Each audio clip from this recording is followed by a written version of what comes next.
Magandang hapon po mga kaubayan. Sa kasalukuyan ay nandito po tayo sa Marikit Park ng Olongapo.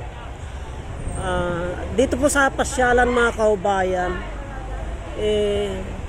napadaan po tayo dito sa mga puro mga estudyante siguro ito mga kaubayan. Tignan po natin, oh. Ang dami estudyante mga kaubayan. Oh. Ito yung mga nag-aaral siguro ng pamalo. Pamalo siguro ito mga kaubayan o mga arnis. Tignan po natin. Yan po sila mga kaubayan. Dito naman sa side na ito mga kaubayan ay puro mga bata. Ayan, oh, tignan po natin, oh, puro mga bata. Ayan, palaruan ng mga bata.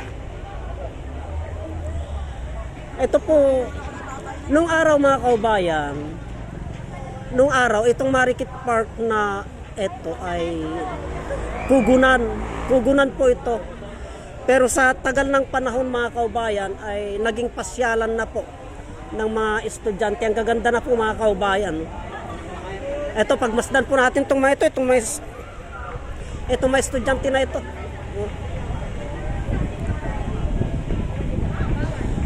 Kung di ako nagkakamali mga kaubayan ay mga estudyante po ng Jackson ito. Jackson, Olongapo City National High School. Itong mga kaubayan. Kasi malapit lamang po dito yung Jackson eh. Dito lamang po yan sa kwan. Kaya makikita mo po pag ganitong hapon ay makikita mo po ang mga estudyante. Yan po, napakarami oh. Katulad nito.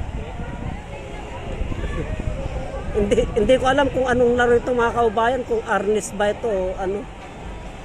Tapos ito naman sa side dito, doon naman sa dulo doon mga kaubayan, tignan po natin, pagmasdan po natin. May mga sayaw po doon, kaya lang di tayo makalapit eh. Napan.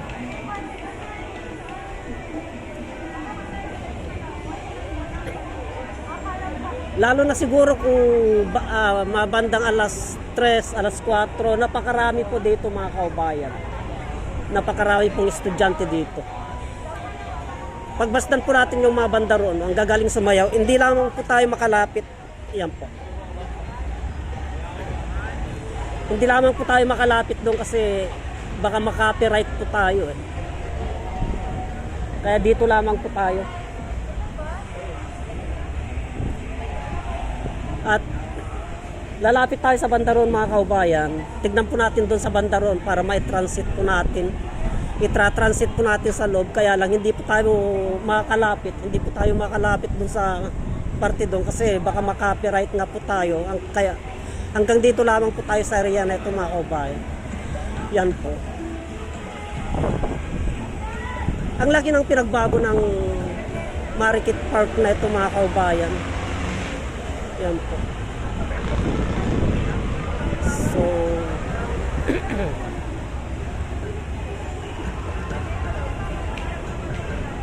So, gagawin tayo sa palengke ngayon mga kaubayan at titignan po natin ang mga kaganapan. O kaya iikot po tayo dito mga kaubayan. Dito po tayo iikot. Napakagandang pasyalan dito mga kaubayan. Tignan po natin.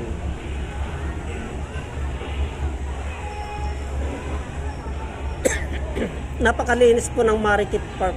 Kung niyo pong maalala mga kaubayan, itong kahoy na ito, yung kahoy na yan po yung tinatawag na eucalyptus. Yung eucalyptus na yan mga kaubayan, isa yan po sa ginagamit namin na isang uri ng halamang gamot na panggamot po sa mga nabibinat at napapasma. Itong eucalyptus na ito mga kaubayan, yan po. Kaya wag po nating baliwalain ang kakayahan ng eucalyptus mga kaubayan.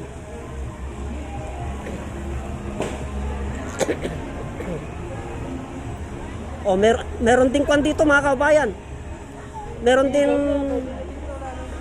din massage therapy dito ito. Kaya yung ating mga kaubayan na nagagawi po dito sa Marikit Park at nakita nyo po itong massage therapy na ito. Magpamassage po kayo mga kaubayan dahil pag namassage po kayo, sigurado lalakas kayo. Mga kaubayan, ayan po, tignan po natin si Sir. Oh. Ang sarap magpamasahe mga kaubayan. Mura lamang po dito mga kaubayan, no? Halagang 130. Kaya yung ating mga kaubayan dito sa Olonga po ay pag nagawi po kayo dito sa gilid ng SM sa may Marikit Park, magpamassage po kayo mga kaubayan. Kaya labas naman po tayo mga kaubayan.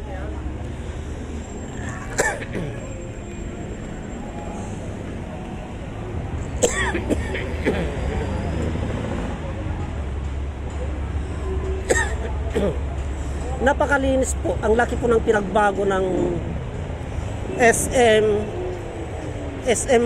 Center mga kaubayan. Ang laki ng pinagbago ng Marikit Park. Napakaganda po ng Marikit Park mga kaubayan. Kaya yan po. Galing na po tayo doon sa labas, sa looban. Silipin naman po natin ang kaayusan dito. Itong daan na ito mga kaubayan, yung papunta doon, itong daan na ito, yan po ang papunta sa SBMA. Sa SBMA po yan mga kaubayan, papunta ng SBMA. Yung papuntang Maynila, Baguio, dito po mga kaubayan. At ito naman po, itong daan na ito mga kaubayan, ito yung galing dito, yung paganon po doon ay papuntang Zambales. At bali dito naman po, itong daan na ito ang papasok ng Olonga po mga kaubayan. Yan po. Nasilip na po natin ang kaayusan, kagandahan ng Marikit Park. At itong ating mga kapatid, mga kaubayan na kapulisan, sila po ang tagapangalaga mga kaubayan. Mga criminology student po, ito mga kaubayan. Ipagpatuloy po natin ang ating paglalakad hanggang sa palengking bago mga kaubayan. Tara na po. Ito mga kaubayan, napakaganda po ang Marikit Park ngayon. Itong gawin na ito ay mga pasyalan po ng mga estudyante ito mga kaubayan. Dahil pong estudyante oh.